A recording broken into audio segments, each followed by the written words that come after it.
예, 에베소서 오늘은 4장 6절 말씀을 나누고자 합니다.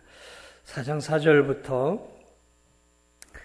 5절 6절은 이 3절의 말씀을 강화하기 위한 내용입니다. 다시 말하면 4장 3절에 평안에 매는 줄로 교회가 성령의 하나 되게 하신 것을 힘써 지켜야 하는 이유가 뭐냐라는 거죠. 왜 교회가 성도들이 성령의 하나 되게 하신 것을 힘써 평안으로 지켜야 하는가? 그것을 4절, 5절, 6절을 통해 그 이유를 이야기하고 있어요. 삼위일체 하나님 때문이다라는 거죠. 삼위일체 하나님. 여러분 보십시오. 하나님은 한 분이지만 삼위가 계시죠. 그리고 오늘 3절, 4절, 5절, 6절, 4, 5, 6절을 유심히 우리가 다시 한번 보면 먼저 성령 하나님이 나와요. 그렇죠? 몸이 하나요, 성령도 한 분이니. 이와 같이 너희가 부르심의 한 소망 안에서 부르심을 받았느니라. 성령에 대한 얘기를 좀 하고요. 그 다음에 5절로 넘어가면 성령에서 주로 넘어갑니다. 여기서 주는 그리스도입니다. 예수 그리스도죠. 그래서 성자 하나님에 대한 이야기, 그러니까 성령 하나님으로부터 시작을 해서 성자 예수님 이야기를 하고요. 성자 예수님에 대한 이야기를 한 뒤에 6절은 이제 마지막으로 한 하나님. 여기서 한 하나님은 보편적으로 하나님 아버지를 이야기하는 거예요. 자, 그러므로 교회가 왜 하나가 되어야 하느냐 하면서 그 이유를 삼위일체 하나님으로부터 출발을 하면서 누구로부터 출발을 하냐면 성령 하나님을 언급을 하고 그 다음에 성령 하나님으로부터 이제 성자 예수님을 이야기하고 성자 예수님을 이야기한 뒤에 이제 성부 하나님으로 이렇게 흘러가고 있는 거죠. 그러니까 이거는 그냥 논리적인 맥락으로 가고 있는 거예요. 교회가 사랑으로, 복음으로, 그리스도의 평안으로 하나가 되기 위해서 힘써 지켜야 되는 것은 삼위일체 하나님 때문인데 그 삼위일체 하나님 먼저 성령 하나님 때문이고 그 다음에 성자 하나님 때문이고 성령 하나님 때문이다라는 거죠. 여러분, 이 성령 하나님이 드러내기를 원하시는 분이 누굴까요? 성령 하나님은 예수의 영이에요. 그래서 이 예수님이 승천하신 이후에 이 땅에 보내주신 거란 말이죠. 성령 하나님을. 그러므로 성령 하나님은 예수 그리스도를 드러내시는 분이에요. 성령 하나님은 말씀을 통해 또 주권적인 역사로 성자 하나님을 드러내셔요. 그분이 우리의 구주라는 것, 그분이 우리의 주님이라는 것을 드러낸단 말이죠. 그러므로 성령 하나님을 통해 한 영혼의 역사가 일어나면 성자 예수님을 믿게 되어 있어요. 그리고 성자 예수님을 믿게 되어지면 필연적으로 성자 예수님을 믿음으로 성부 하나님을 알게 되고 성부 하나님을 아바 아버지라 부르게 되었다는 거죠. 자, 그러므로 이 삼위일체 하나님은 긴밀하게 그래서 연결이 되어져 가고 있어요. 성령 하나님은 우리로 하여금 말씀을 통해 예수 그리스도를 믿게 해서 우리를 한 그리스도의 한 몸으로 만드셔요.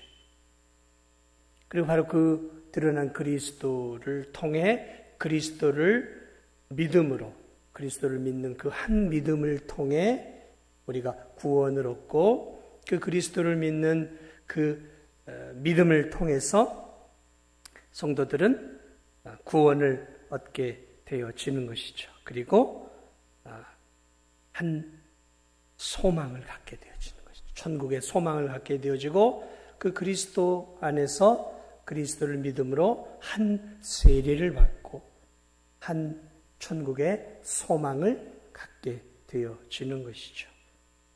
그리고 그 그리스도를 믿음으로 자연스럽게 이제 성도들은 하나님을 아버지라 부르게 되어지는 놀라운 은혜와 특권을 갖게 된다는 것이죠.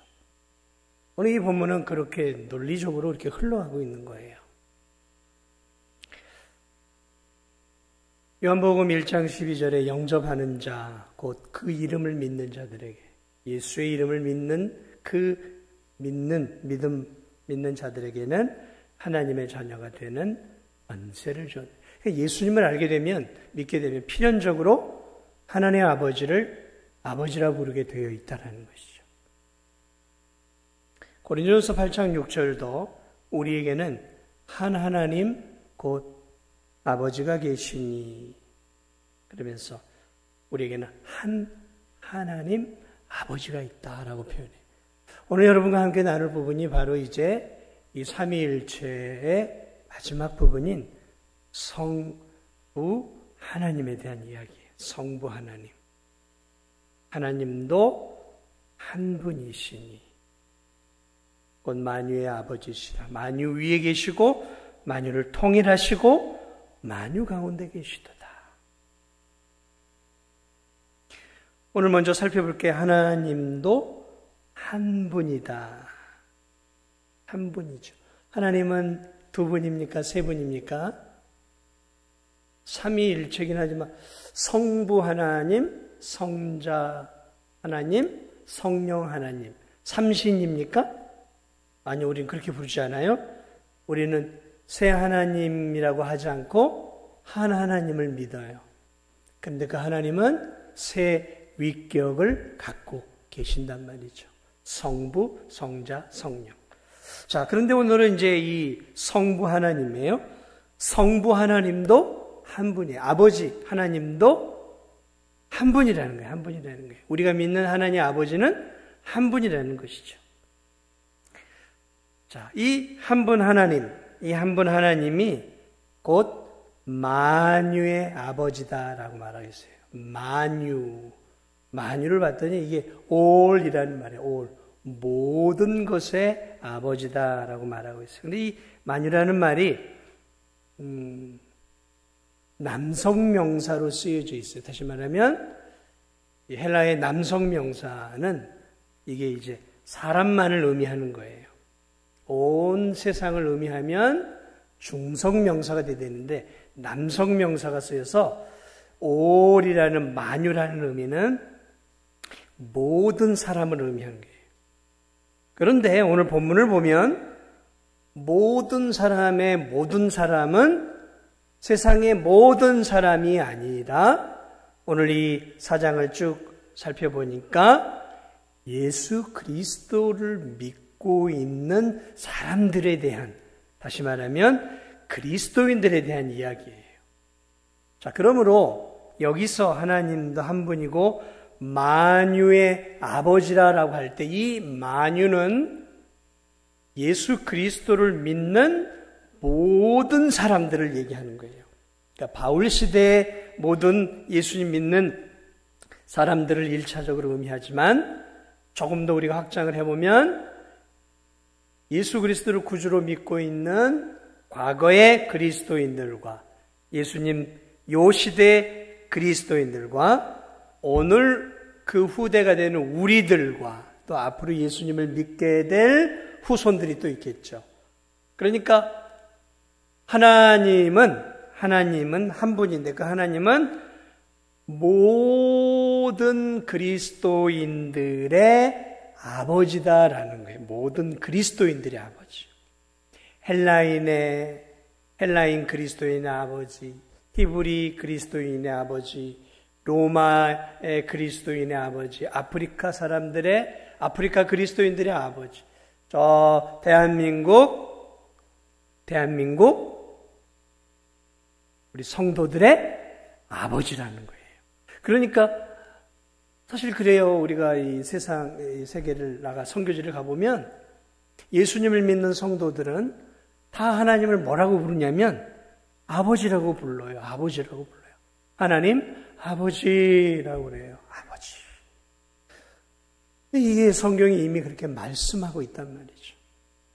어린아이도 하나님을 아버지라고 부르고 있고요. 그 어린아이 할아버지도 하나님을 아버지라고 부르고 있고요.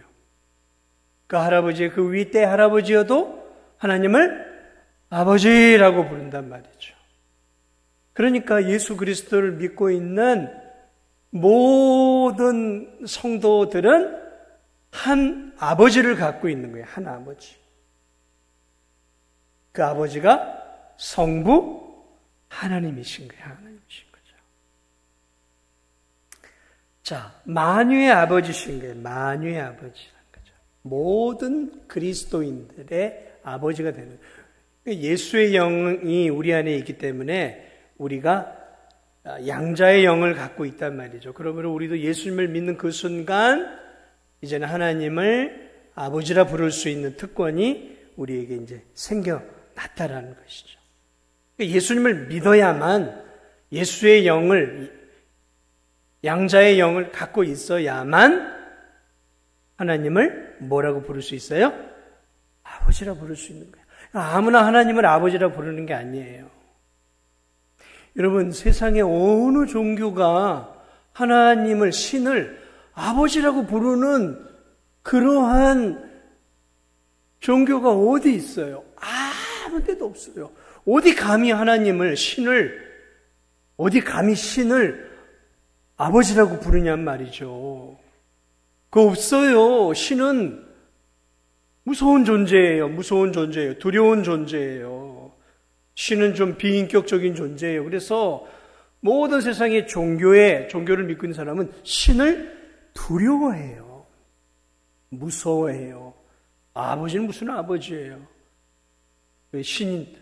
신의 노여움을 달래기 위해서 인신공양도 하고 제물도 드리고 그러는 것이지 어디 감히 신을 아버지라고 부르는 데가 어딨냔 말이에요. 그런데 예수 그리스도를 믿는 성도들에게는 신을, 참신이신 하나님을 아버지라 부를 수 있다는 거죠. 이것은 특권이죠. 특권이죠. 그래서 영접하는 자, 그 이름을 믿는 자들에게는 하나님의 자녀가 되는 권세. 그래서 아버지라고 부르는 거는 권세예요. 권세. 하나님을 아버지라고 부르는 것은 권세죠.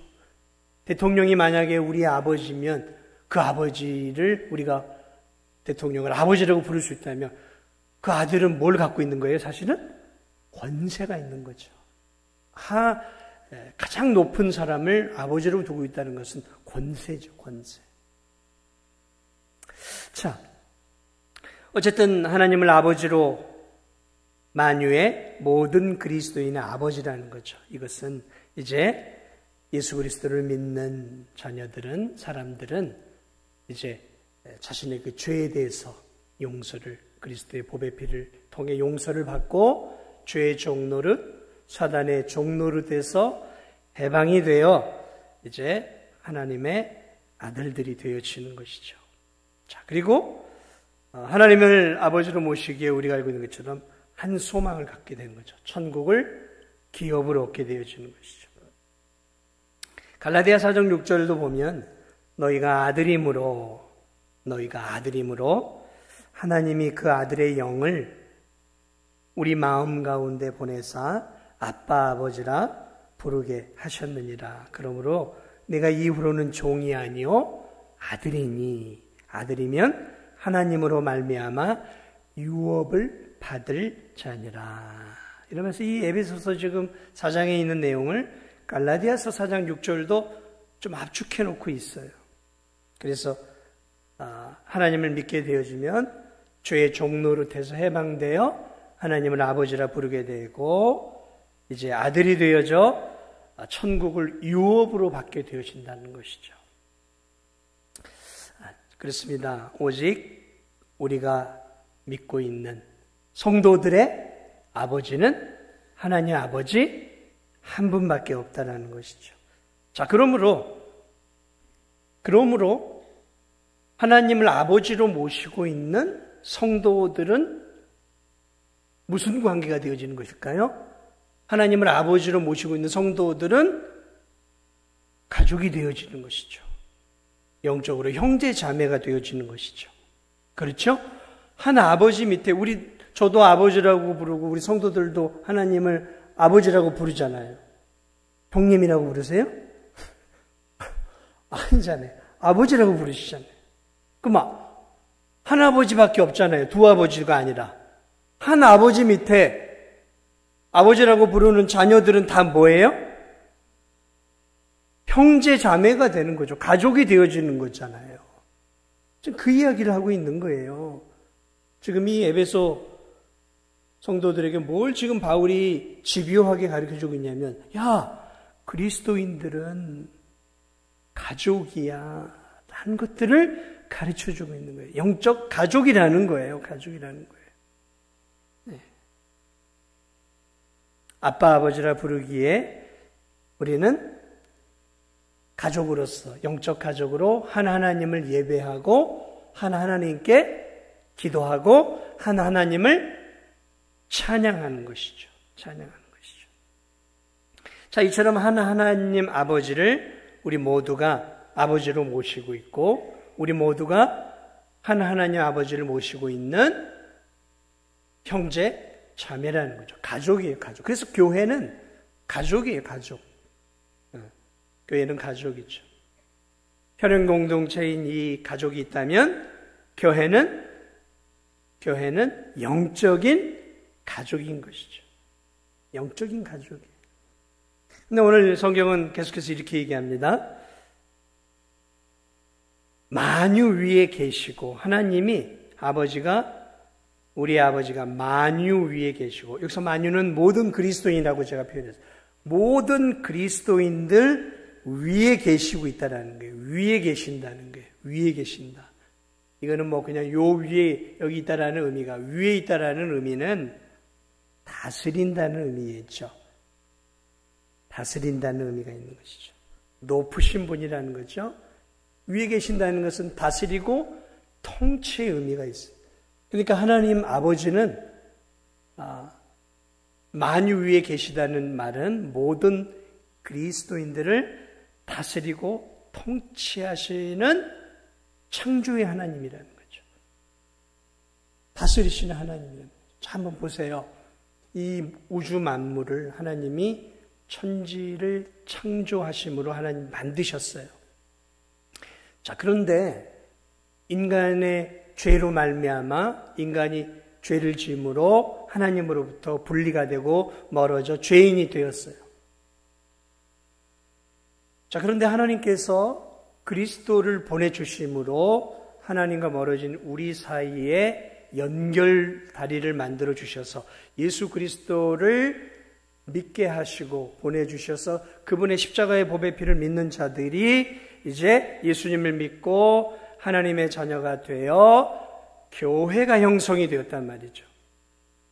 자, 만유 위에 계시다는 말은 그리스도인들 위에서 통치하고 다스리고 또 그리스도인들의 모임인 교회 위에 계시고 통치하고 다스린다는 거예요.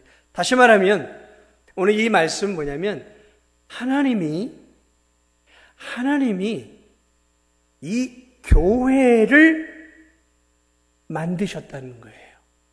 다시 말하면 세상 창조가 아니라 재창조인 거예요. 재창조. 하나님이 그리스도인들을, 교회를 만드셨다라는 거예요. 만드셨다라는 거예요. 이거는 창조가 아니에요. 이건 재창조예요. 죽은 영혼들을 다시 건져내시고 구원하시는 방법을 통해 하나님이 만유라고 하는 교회를 다시 살려내시고 하나님이 그 교회를 통치하고 계신다는 거예요. 에베소서 1장으로부터 보면은 여러분 하나님께서 창세전에 그 깊으신 뜻을 따라 창세전에 하나님의 그 깊으신 뜻을 따라서 그리스도 안에서 우리를 예정하사 하나님의 자녀로 삼으셨다 그랬어요. 바로 그 이야기를 하고 있는 거예요. 교회가 어떻게 만들어졌는가? 우리가 어떻게 하나님의 자녀들이 되었는가? 창세전으로 거슬러 올라가는 거죠. 그래서 창세전에 성부 하나님께서 구원을 계획하셨어요. 그리고 앞으로 이 구원을 계획하시고 이 구원을 이루기 위해서 창세전에 독생자 예수 그리스도를 앞으로 보낼 것을 계획하셨고, 독생자 예수님이 구원을 이루어내시면 성령 하나님을 보내서 한 영혼 한 영혼을 구원해 내실 것이라는 이 교회를 창조하고 교회를 만드는 이 모든 이 교회, 만유죠. 교회를 만드는 이 모든 것들을 하나님이 창세전에 설계하시고 계획하시고 그리고 그것을 역사 속에서 실행하셨어요. 예수님을 통해. 그리고 성령 하나님을 통해 그 교회를 한 영혼 한 영혼을 건지심으로 교회를 만드셨다는 것이죠. 하나님이 만유 위에 계신다는 이 말은 이렇게 하나님이 창세전에 우리의 구원, 교회의 구원을 위해 놀라운 계획을 이루어내시고 교회를 창조하신 하나님이시다라는 거예요. 그 이야기를 하고 있는 거예요.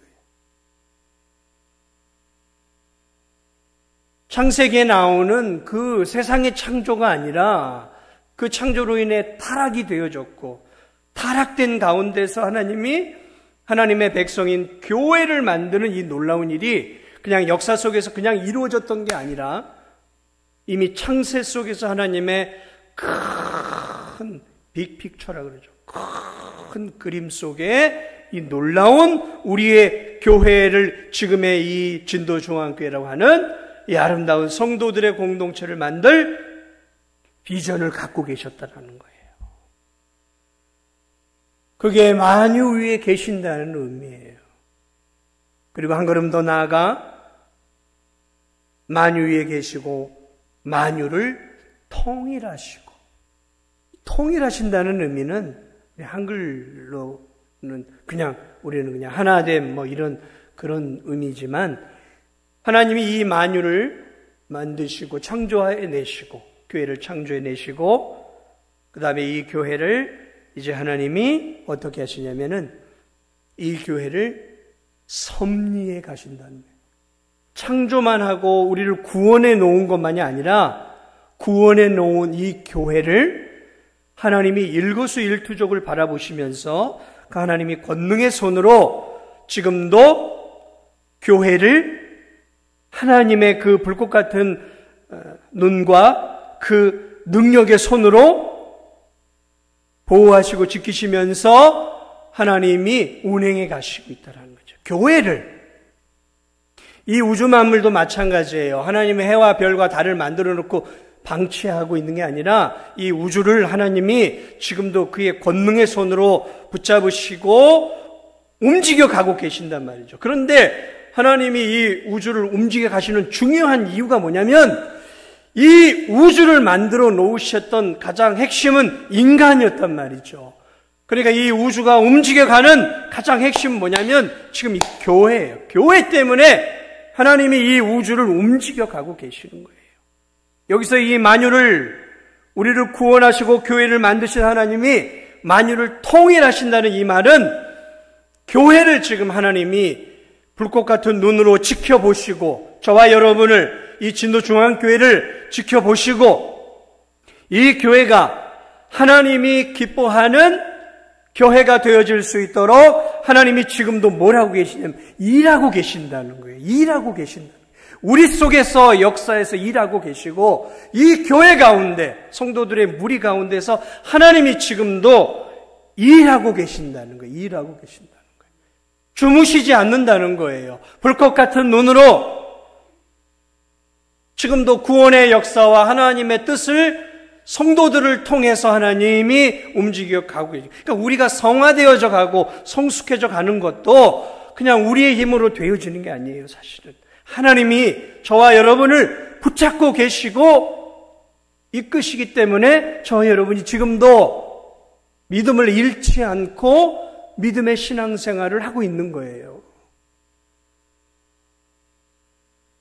이게 만유를 통일하신다는 의미예요. 근데 한 걸음 더 나아가서 하나님은 만유 안에 거하신다. 거하신다. 산다라는 거예요. 만유 안에. 성도들 안에, 교회 안에서 사신다는 거죠. 예수님을 믿을 때 주님이 우리 안에 거하시잖아요. 우리 안에 사시는데 하나님 또한 우리 안에 살고 계신다. 만유 안에 거하고 살고 계신다. 교회 안에 계신다는 거예요. 교회 안에. 교회가 이런 유형교회가 아니라 우리 공동체잖아요. 그 하나님이 우리 안에 거하신다는 건 뭐예요? 함께 살고 계신다는 거죠. 여러분, 가족 구성원이 있잖아요. 가족 구성 안에 남편도 있고 아내도 있고 자녀도 있고 때로는 할아버지 할머니들이 산다라는 것, 거한다는 것은 첫째로 교제를 의미하는 거예요. 교제를 의미한단 말이죠. 하나님이 우리 안에 거하시면서 그 창조의 하나님, 우리를 구원하신 그 하나님이 우리 안에 거하시면서 뭐라고 계시냐면 우리와 교제하신다는 게 교제. 놀라운 일이죠. 하나님이 우리와 교제하기 위해 우리 안에 거하신다는 거죠. 그래서 우리는 하나님과 교제를 해야 되는 거예요. 말씀을 통해 주의 말씀을 듣고 또 기도하면서 영적으로 깨어 민감하게 하나님과 교제해야 하는 거죠. 왜냐하면 하나님은 우리를 통해 말씀하시거든요. 그분은 인격적인 분이셔요. 감정도 있으시고요. 생각도 있으시고요. 의지도 있으신 분이에요. 그 하나님은. 그러니까 여러분, 인격이라는 것은 교제하는 거예요. 대화도 할 수 있고요. 의견도 나눌 수 있고요. 하나님도 들을 수 있고요. 하나님도 말씀도 하신단 말이죠. 단지 오늘 우리처럼 이렇게 육성으로 이야기하시지는 않죠. 또 우리 눈에 보이게 거하시지는 않지만 그분은 인격이시기 때문에 우리 안에 거하시면서 우리와 교제하기를 원하세요.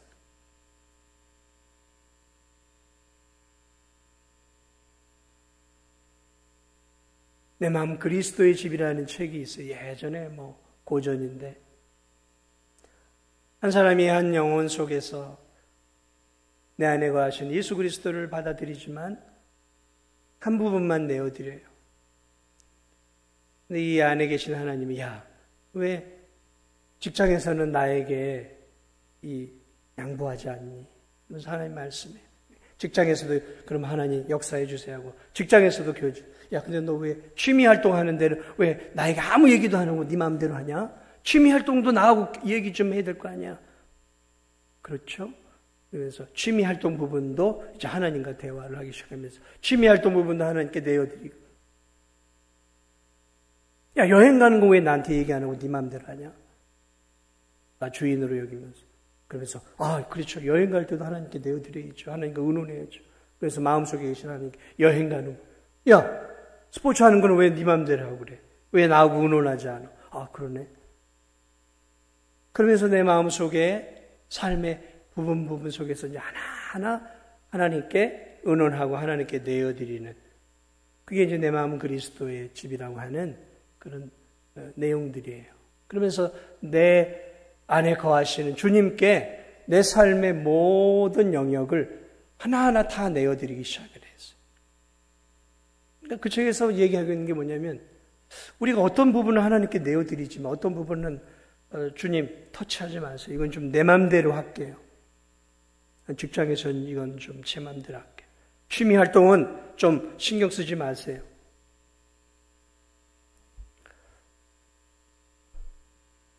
하나님이 우리 안에 지금 거하신다는 것은 이제 우리와 교제하고 우리의 인생의 실제적인 주인이 되기를 원하신다는 거죠. 물질 사용 왜 네 맘대로 하냐? 나하고 의논하고 해야 될 거 아니야. 왜 시간 사용 네 맘대로 해? 나를 인생의 주인이라고 해놓고. 그러면서 우리의 삶 속에서 하나님께 주도권을 하나하나 다 내어놓는 것이죠. 내어놓는 거죠. 다 네 맘대로 왜 나한테 다 하면서 왜 너는 말하는 그런 언어 사용은 왜 네 맘대로 또 하냐? 그런 것이죠. 거하신다. 만유 안에 거하신다. 우리 안에 거하시는 거예요. 그래서 우리의 주인이 되시고 우리와 교제하시고 우리의 인생의 핸들을 주님이 원하시는 방향대로 이끌어 가기를 원하는 거예요. 야, 다 내려놔. 왜 네가 자꾸 네 인생의 핸들을 붙잡고 고민하고 있냐? 내가 네 인생을 이끌어 줄게. 너는 그냥 내 뒤에서 나를 따라와. 왜 네가 자꾸 인생의 주인이 되려고 해? 네가 인생의 주인이 되려고 하니까 네 짐이 무겁고 버겁고 힘들고 어려운 것이지 왜 나한테 안 맡기냐? 주님 말씀이 그거예요. 내가 네 안에 거하고 네 인생의 주인이 되기로 들어왔는데 왜 너는 네가 인생의 주인이 돼서 그렇게 끙끙거리면서 인생을 힘들게 살아가고 마치 내가 없는 것처럼 그렇게 버겁게 인생을 살아가고 있느냐라는 거죠.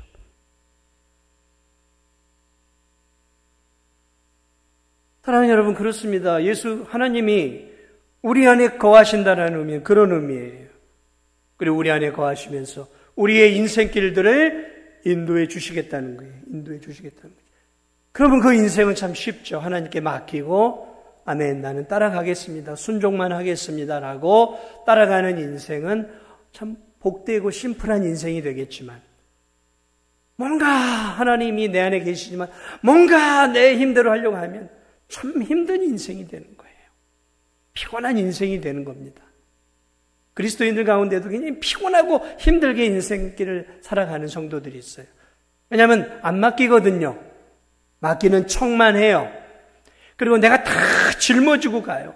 내가 주인 노릇하고 내가 내 삶의 운전대를 붙잡으니까 힘들죠. 그러나 여러분, 힘든 운전대를 주님께 맡겨놓고 나는 보조석에 앉아서 좀 쉬기도 하고 좀 이렇게 여유 있게 차 한잔 마시면서 풍경도 본다고 하면 옆에 보조석에 앉은 사람은 얼마나 편하겠습니까? 그러나 갈 길은 똑바로 가면서도 그 인생이 복된 인생이 되어지는 것이죠.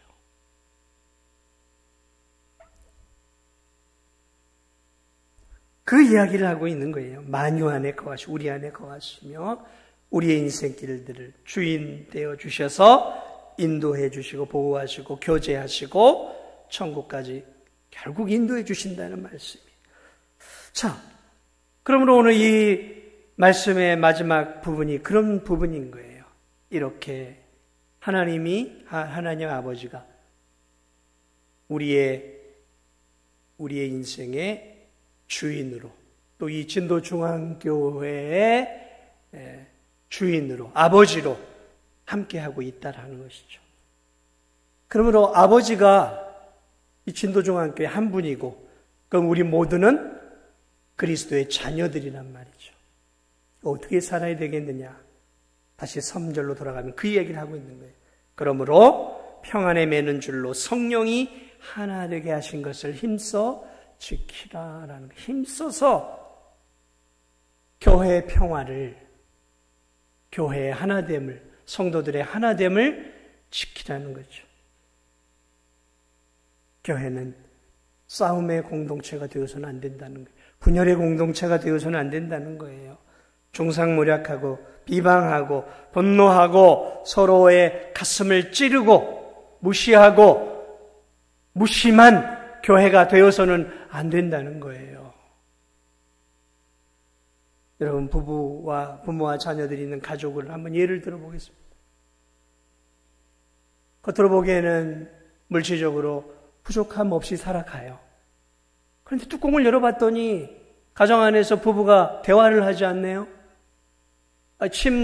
침실도 따로따로 쓰네요.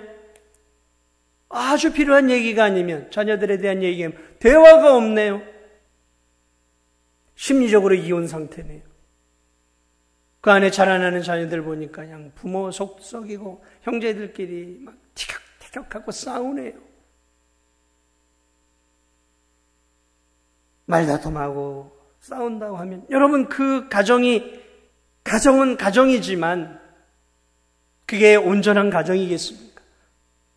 부부가 갈라서 있고 마음이 나눠져 있고 그러한 가운데 그 자녀들 또한 부모하고 좋지 않은 관계를 맺고 형제들끼리 티격태격하고 욕하고 주먹질하고 소리 지르고 서로 잘난 체하고 내가 더 낫네, 네가 낫네, 내가 형이네, 뭐 이런 식으로 가정 안에서 내가 남편인데 내가 안 했는데 이러면서 자기의 권리를 주장하고 그렇게 비방하면서 있는 그 가정을 한번 생각해 보십시오. 그게 가정입니까? 가정의 형태만 갖고 있는 것이죠. 교회가 그렇게 되면 안 된다는 거예요. 바울이 말하고자 하는 것, 에베소 성도들아, 교회는 이런 것이 되어야 된다는 거예요. 교회는 이런 것이 되어야 되는 거예요. 하나님이 한 분이시고 삼위일체 하나로 연결이 되어져서 우리의 구원을 위해 성부, 성자, 성령 하나님이 창세전에 팀웍을 이뤄서 한 뜻을 갖고 한 우리의 구원의 한 목적을 갖고 팀웍을 이뤄서 하나님이 계획하시고 성자 하나님이 이 땅에 오시고 성령 하나님이 구원의 역사를 마무리하시면서 삼위 하나님께서 팀웍을 이뤄서 하나가 되어 우리의 구원을 이루어 우리가 만유가 되고 교회가 되었던 것처럼 이 삼위일체의 멋진 팀웍처럼 그 하나님 아버지를 모시고 그 한 주를 모시고 그 성령 하나님 안에 한 몸이 된 성도들이 삼위일체 하나님처럼 교회가 하나가 되고 한 마음이 되고 한 뜻이 되고 한 목표를 가지고 사랑하고 화평의 끈으로 이루어져서 하나님 나라와 영광을 위해 가야 하는 것이 그게 교회다라는 거죠. 화평이 깨어지면 교회의 본질을 잃어버리는 거예요. 교회의 본질을. 그 이야기를 하고 싶었던 거예요. 이 본문이. 교회가 무엇이냐? 교회가 무엇이냐를 우리가 그래서 알아야 되는 거예요. 이 에베소 4장에서는 교회가 무엇인가를 우리에게 성부, 성자, 성령 하나님을 통해 우리에게 가르쳐주고 있는 거예요. 그분들이 교회 모형이에요. 그러므로 오늘 우리 진도중앙교회, 이 진도중앙교회가 가족 같은 교회가 되어야 되겠죠. 비방, 질식, 원망, 불평 이런 것들이 없어야 되는 것이죠. 화평 안에서 평안의 매는줄로 성령이 하나 되게 하신 것을 힘써 지키라. 힘써 지키라는 게 뭐예요? 죽을 힘을 다해 지키라는 얘기예요. 교회가 하나 되는 게 쉬운 게 아닙니다. 보여지는 교회가 그리스도 안에 하나 되는 거 절대로 쉬운 거 아닙니다. 개성들이 다 달라요. 성격들이 달라요. 경험들이 달라요. 인격의 수준이 달라요. 믿음의 수준이 달라요. 언어의 수준이 다르단 말이죠. 그러니까 하나가 된다라는 것은 인내와 노력과 수고와 눈물이 있어야 되는 거예요. 그래서 힘쓰라고 말하고 있어요. 저절로 되어지는 거 아닙니다. 오늘 우리 진도중앙교회가 오늘 주신 이 바울의 이 말들을 다시 한번 기억하면서 평안에 매는 줄로 성령이 하나 되게 하신 것을 힘써 지켜서 이 교회를 통해서 삼위일체 하나님의 연합과 하나됨과 화평과 그리스도의 사랑과 하나님의 사랑들이 드러나고 그러한 것들을 통해서 이 주변에 많은 사람들이 이 진도중앙교회와 진도중앙교회 성도들을 바라보면서 예수님을 만나고 하나님의 사랑을 경험하고 그리스도의 희생과 헌신의 은혜를 경험하는 그런 놀라운 역사가 우리 교회를 통해 이루어지기를 주님의 이름으로 축복을 드립니다. 우리 찬송가